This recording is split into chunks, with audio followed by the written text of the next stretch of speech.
Todos, depois dessa linda exposição a respeito de como termos uma sociedade, uma humanidade mais saudável, nós vamos trazer um outro tema que é um pouquinho mais árduo nesse sentido, que são os transtornos mentais como uma possibilidade de despertar da consciência. Será que é possível? As pessoas que padecem hoje do despertar da consciência? Então, para nós começarmos, a gente começa falando assim: se alguém pular do 20º andar, o que vai acontecer? Pois é, sofrerá as infrações à consequência da lei da gravidade.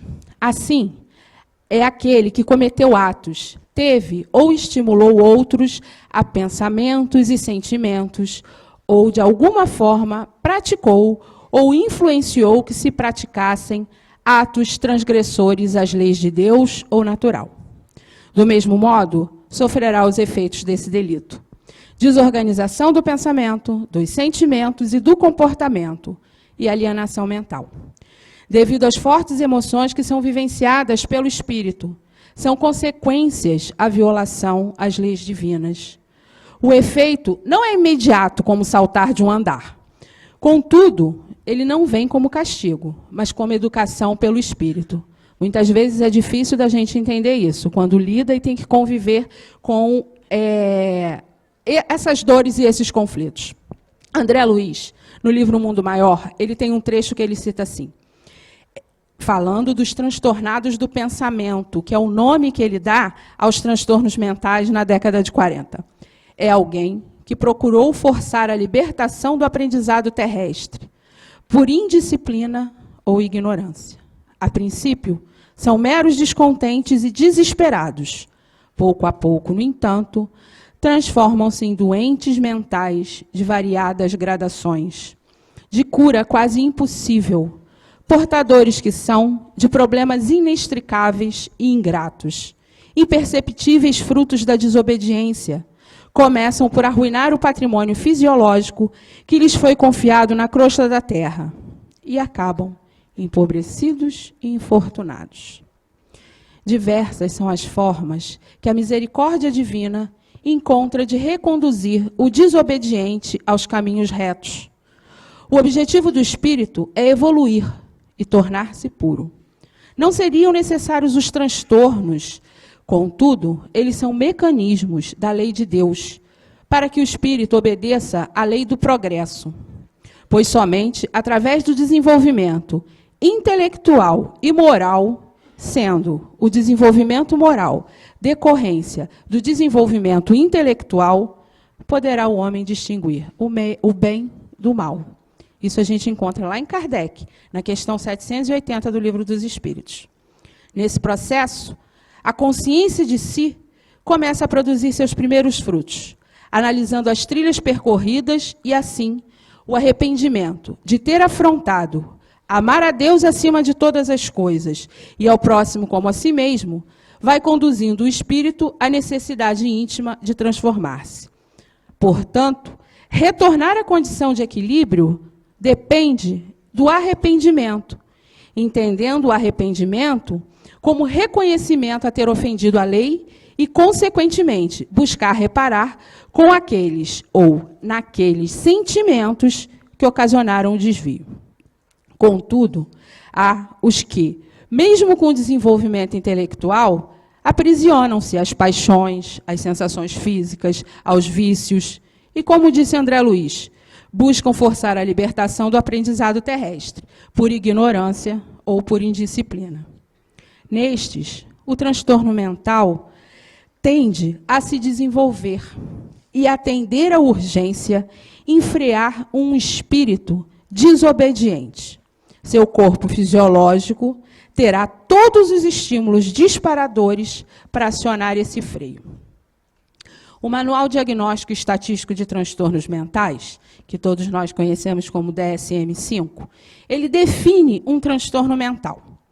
Uma síndrome caracterizada por perturbação clinicamente significativa na cognição, na regulação emocional ou no comportamento de um indivíduo que reflete uma disfunção nos processos psicológicos, biológicos ou de desenvolvimento subjacente ao funcionamento mental. Transtornos mentais estão frequentemente associados a sofrimentos ou incapacidades significativos que afetam atividades sociais, profissionais ou outras atividades importantes. O espírito, ao longo de suas encarnações, então, vai imprimindo em seu perispírito as marcas de sua vivência a partir da experiência que se condiciona, construindo a matriz do seu ser conforme suas experiências que vão inoculando como nódulos ou vórtices que registram as marcas das práticas mais dolorosas. Leia-se, práticas dolorosas como crimes, ódios, violência, toda sorte de transgressão à lei. Se nós pararmos para pensar, a história da nossa humanidade ainda não é uma história de amor, como nós gostaríamos que fosse. Manuel Filomeno de Miranda, no livro Transtornos Psiquiátricos e Obsessivos, ele descreve assim: as matrizes dos compromissos infelizes fixam-se no perispírito, que as transfere para o corpo somático, dando lugar aos distúrbios de natureza orgânica, psicológica ou mental. E André Luiz também, em Mundo Maior, fala assim: o gênero de vida de cada um, no invólucro carnal, determina a densidade do organismo perispirítico, após a perda do corpo denso. Ora, o cérebro é um instrumento que traduz a mente, manancial de nossos pensamentos. Através dele, pois, unimos-nos à luz ou às trevas, ao bem ou ao mal. A ciência já decodificou como acontece no cérebro e no corpo humano a impressão desses compromissos infelizes ou felizes ou infelizes. Por exemplo, vamos trazer um exemplo que é comum à maior parte de nós. Um ataque de ansiedade. Alguém sabe do que se trata? Ninguém conhece, né? Fica ansioso. Mas lembre-se que nós estamos falando de transtornos mentais. Contudo, a ansiedade é um sintoma que acomete a maior parte de nós. O ataque de ansiedade, ele traz, de um modo geral, alterações importantes no sistema neural. A amígdala, que é uma pequena porção do cérebro fundamental para a autopreservação da espécie, por ser o centro identificador do perigo, gerando medo e ansiedade, e colocando o animal em situação de alerta, aprontando-se para se evadir ou lutar, então a amígdala ela é acionada, ativando todo o sistema de defesa do organismo. Nos transtornos ansiosos, essa ativação ocorre muitas vezes seguidas, e o estímulo vem através do pensamento ou das emoções em desequilíbrio.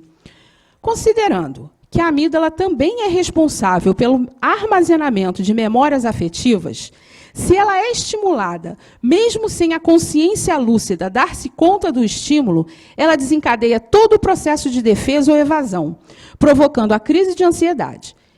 E não se percebe o que houve. Sofre-se as consequências, com a ação repetida, vai perdendo a noção do controle de si.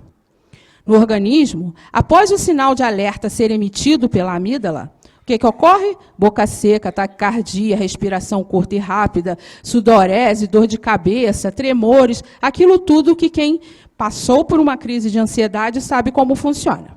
Quando esse quadro é desencadeado, é sinal de que o filtro, que é o cérebro, que funciona como distribuidor de equilíbrio ou desequilíbrio para o corpo físico, falhou na função de manter o espírito agindo em seu processo reencarnatório.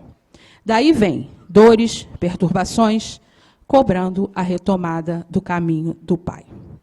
O desconforto e o mal-estar produzidos impedem a pessoa de prosseguir na trilha que vinham percorrendo.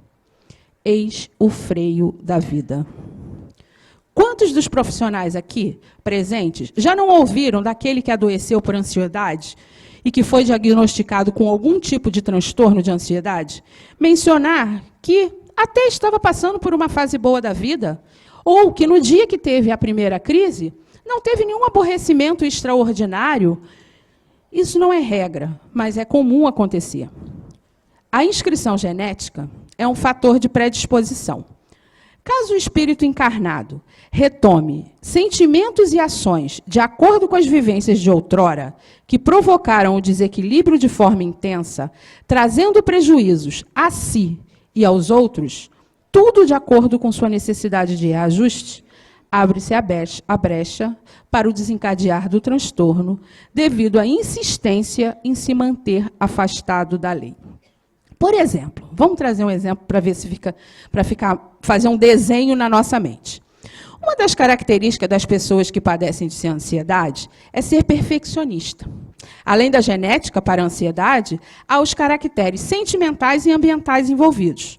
Então, o que significa ser perfeccionista do ponto de vista do espírito imortal? Que a pessoa, muitas vezes, é intransigente com o outro, que sua opinião e seu modo de ver as coisas devem prevalecer. É sinal que esse viés do comportamento está fixado em sua mente, como sendo o único certo, o único possível. O que isso provoca? Fixação de uma ideia, rememoração do espírito de seus comportamentos atávicos, que, repetindo antigos comportamentos, coloca em risco a transformação necessária. É o atavismo reclamando novo direcionamento na vida atual. Muitas vezes, a pessoa demora a perceber que ela precisa mudar, pois que faz tudo com carinho, zelo e perfeição, sem perceber que atropela muitas vezes o outro, às vezes até é mais sutil. Intimamente irrita-se com o jeito de ser do outro, imperfeito ou diferente de si. Assim, estabelece-se o conflito íntimo que pode conduzir a um determinado transtorno. A característica, então, ela é do espírito. Dr. Herman, que é um espírito que trabalha com a equipe da AME Lagos e no CELD, em Cabo Frio, ele nos esclarece da seguinte maneira. Na reorganização orgânica, o corpo físico possibilita a absorção, a neutralização e a filtragem das vibrações de outras existências. Essa é uma das principais funções do corpo físico, que ocasiona o esquecimento que todos nós sabemos. Mas quantos destroem tudo isso, desorganizam o corpo físico e ainda, com tantas ações, permanecem presos nas lutas que viveram e ainda vivem como espíritos? Isso ocorre quando o ser insiste na manutenção e na argumentação de um traço forte de personalidade que está na base de seu comportamento ou da sua desestrutura mental ou emocional. Uma outra característica, quer ver? Para a gente trazer um outro exemplo. A competitividade é aquele que quer ser o melhor, estar sempre à frente de todos. E aí a nossa sociedade, muitas vezes, favorece bastante esse traço de personalidade como sendo uma condição de sucesso social. E aí, para manter viva essa condição, ele estimula em si a necessidade de superar o outro, esquecendo-se que seu compromisso é superar a si mesmo. A fragilidade emocional. Se for alguém com pressa de consertar o mundo, com muito medo de fracassar, e exatamente por causa da ansiedade se atropela, quando a situação sai do controle, passa a ter dificuldades em aceitar o que ocorreu. E assim, tremedeira, dificuldade em respirar, medo, aparecem como resposta. Lembra que respirar curto e rápido é um sintoma da ansiedade? Pois a respiração é um importante veículo de comunicação com o nosso ser mais profundo, mais essencial. Não é à toa que a meditação traz grandes benefícios para o equilíbrio e para acalmar o ansioso. Quem padece de dificuldades nessa área tem estreita relação com obstáculos ao mergulho em si mesmo. Mas podemos nos questionar, então, o ansioso não é aquele que já se arrependeu? Gente, não estamos falando só das ansiedades do dia a dia, estamos falando de pessoas que sofrem de transtornos de ansiedade. Sim, já houve um arrependimento, já quer mudanças. Entretanto, estas ocorrem num processo a ser arduamente desenvolvido na encarnação, já que ainda há resistência em deixar de uma vez os antigos pendores, as pregressas paixões, os prazeres do passado. Por isso, não basta o arrependimento. Necessário se faz a completa mudança para o bem. O ansioso, então, é aquele que já se arrependeu, já entendeu que precisa reparar, mas na pressa de acertar, acaba se atrapalhando. vamos pensar assim, uma orientação do nosso bom amigo Dr. Herman. O transtorno de ansiedade, ele é para aquele espírito que corre contra o tempo. O sentimento do arrependimento e culpa, o acompanhar inconscientemente, não saber lidar com o tempo, ao não saber lidar com o tempo e na possível falha ou perda, sente-se incapaz ou se desespera nos momentos onde não vê saída em algo que tem que desenvolver ou fazer. Falta-lhe a paz interior. Com isso, dissocia o cérebro do tempo de ação ou do tempo de reação.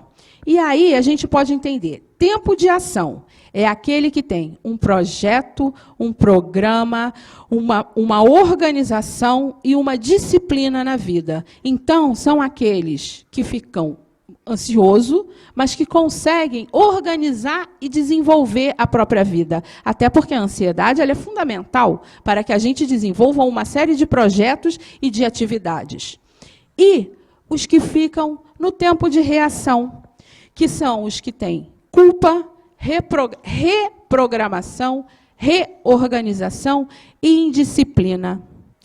Porque ele precisa, a culpa aprisiona, e aí tem o tempo inteiro que estar se reorganizando, se reprogramando, e não consegue manter o foco e a disciplina na tarefa a ser desenvolvida. Eis o transtorno trazendo para a sua vida uma forma de chamar-lhe a atenção para o despertamento. O encarnado, com o cérebro ativo e sem culpa, podemos chamar do bom ansioso. Ele está no tempo da ação. Quer lutar contra o tempo, mas com objetivos a alcançar. E o encarnado com o cérebro reativo e com culpa, podemos chamar do mal ansioso. É o que tem o transtorno. Ele está no tempo de reação. Quer lutar contra o tempo e contra todos ao seu redor, que lhes impeça de concluir o seu objetivo a alcançar, que são os projetos, a reprogramação, e está inseguro. E aí, ele ainda nos diz assim, os transtornos mentais que apareçam cada vez mais as dificuldades do espírito, e até a gente pode pensar um dia, quem sabe, os transtornos não serão mais chamados mentais, e sim transtornos do espírito, porque é o espírito que traz as suas dificuldades, as suas perturbações, o seu atavismo, e que se realiza na presente encarnação com todas essas dificuldades. Dessa forma, não seria... O que acontece? É necessário que passemos por isso, já que a história da nossa humanidade é uma história de dor e sofrimento? Não. Não seria necessário, para que nós evoluíssemos, passarmos por essas dores, nem tampouco por tantos transtornos. Porém, que alguns espíritos possam reencarnar, alguns transtornos são necessários porque eles estão impressos em suas ações mentais. E aí não teriam outra forma de reencarnar. Pois a reencarnação é a grande terapia de Deus. Isso nos ajuda a pensar o seguinte, muitas vezes passamos por dificuldades, lidamos com pessoas com muitos problemas, mas a própria encarnação, se a pessoa não conseguir compreender ou não conseguir despertar a consciência, se a gente mantiver o pensamento, mas a encarnação dela já é a terapia que ela precisa para superar, às vezes, uma dificuldade, que no nosso ponto de vista poderia ser pequeno e superado com facilidade, mas no ponto de vista do outro, muitas vezes, não é. A dor que vai no íntimo, muitas vezes, não é. Assim, compreender a lógica divina nos esclarece a respeito do momento planetário, onde tantas almas adoecidas convivem numa busca de reajuste dos desvios anímicos, sabendo que não há concessão a ninguém, nem para paraísos, nem para infernos eternos, há sim a necessidade do esforço pessoal, de tal monta que aplainará o chão que irá percorrer em encarnações futuras e na vida espiritual. Somos herdeiros de nós mesmos. Com Leon Denis, nós aprendemos no capítulo intitulado A Dor, que dor é apenas lei de equilíbrio e educação, com frequência, é o contragolpe das violações cometidas contra a ordem eterna. Então, não tem nada errado. O que necessitamos, todos nós que vivemos dificuldades ou convivemos, é a aceitação. Essa me parece ser a palavra de ordem para o momento em que nós vivemos. Aceitar quem somos, aceitar o outro do jeito que ele é, pois só a partir da aceitação o amor será vivido de forma plena.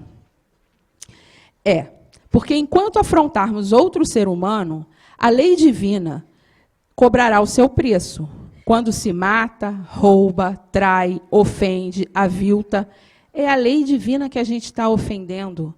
Jesus nos informou, não sairás dali até que tenhas pago o último ceitil. Mateus 5:26. Mas sair de onde?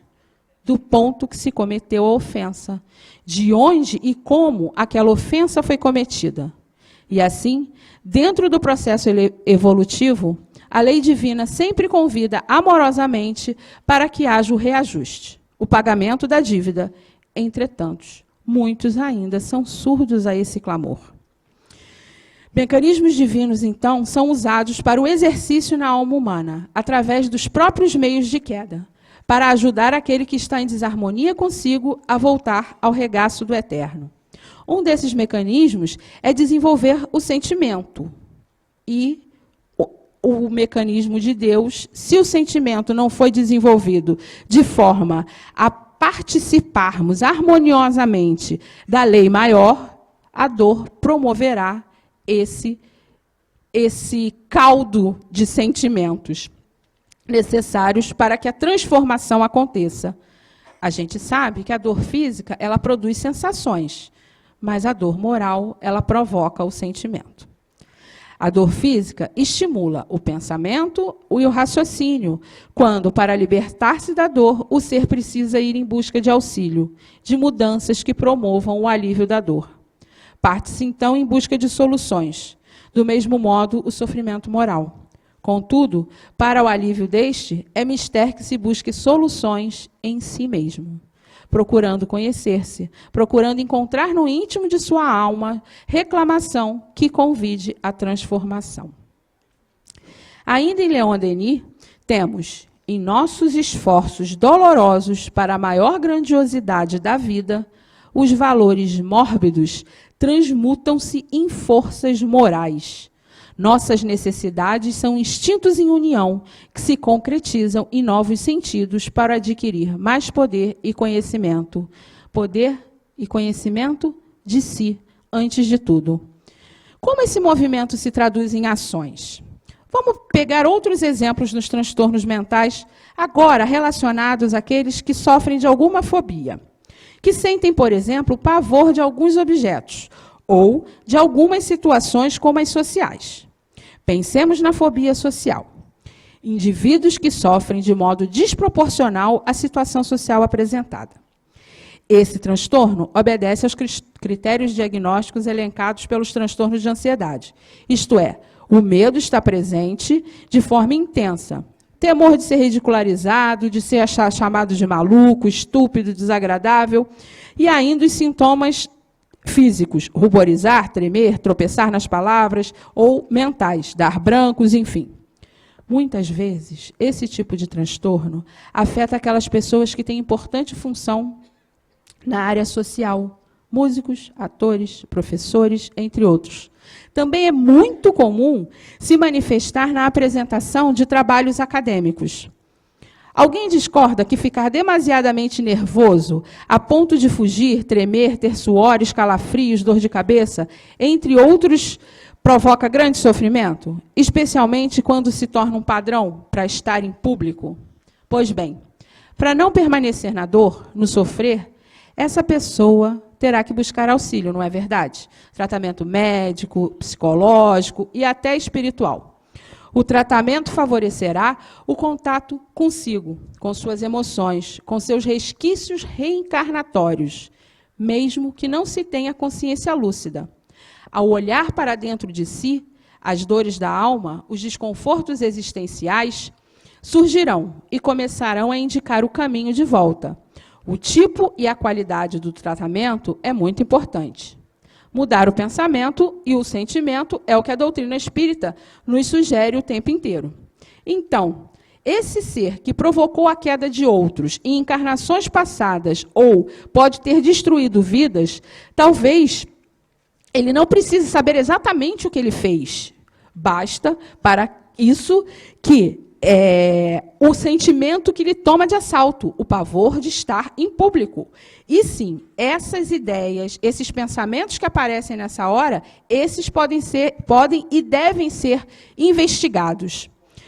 Além disso, tem o sentimento que subjaz o medo, e esses também podem e devem ser explorados e esclarecidos. Qual a pertinência deles na vida atual? A terapêutica principal, então, é o próprio viver. No caso de pessoas que, por força da profissão ou alguma tarefa, necessitam de contato com o público e terão que permanentemente enfrentar-se, já imaginou que não é para um professor sofrer de uma fobia social? Eis os valores mórbidos transmutando-se em força de vida. Esse é o ponto de vista que a doutrina espírita incita ao conhecimento de si e dos mecanismos da vida. Também, os que sofrem de pânico atendem toda a sintomatologia dos ansiosos. Muitos têm histórico de sentirem medo durante toda a vida, mas tinham o controle da situação. O tratamento bem conduzido leva à remissão dos sintomas, mas não se pode afirmar a cura, pois diversas experiências emocionais podem provocar uma recaída. É no momento da busca do tratamento para alívio do sofrimento que a consciência de si começa a surgir, das obscuras camadas que a obnubilaram por tanto tempo. Kardec, através da lição do Livro dos Espíritos 621, já esclareceu que as leis divinas estão em nossa consciência, inicialmente como germe, para ir se desenvolvendo pela inteligência e pelo moral. Mas o fato de estar em processo não justifica desvios, pois a intuição das leis está ali, toda contida.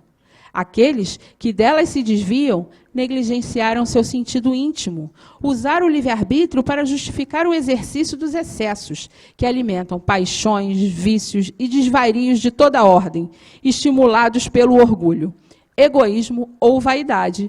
Por quê? Porque esses sentimentos produzem prazer, dão a sensação de poder. Mas, como o nosso tempo está correndo, eu não vou me aprofundar nessa questão do prazer e vamos passar para as conclusões. A consciência, ela pode ser classificada como a de vigília, ou que é a do ser encarnado, como nós aqui, que pensa, analisa, reflete e impulsiona, e é uma ação mediada pelo ego. E isso, muitas vezes, significa fazer conjecturas restritas ao plano material. E a consciência espiritual, que, da mesma forma, pensa, analisa, reflete e toma decisões que o espírito imortal precisa, às vezes contrariando até aquilo que a gente quer em vigília. Essa é o templo de Deus em nós, como nos fala Leon Denis.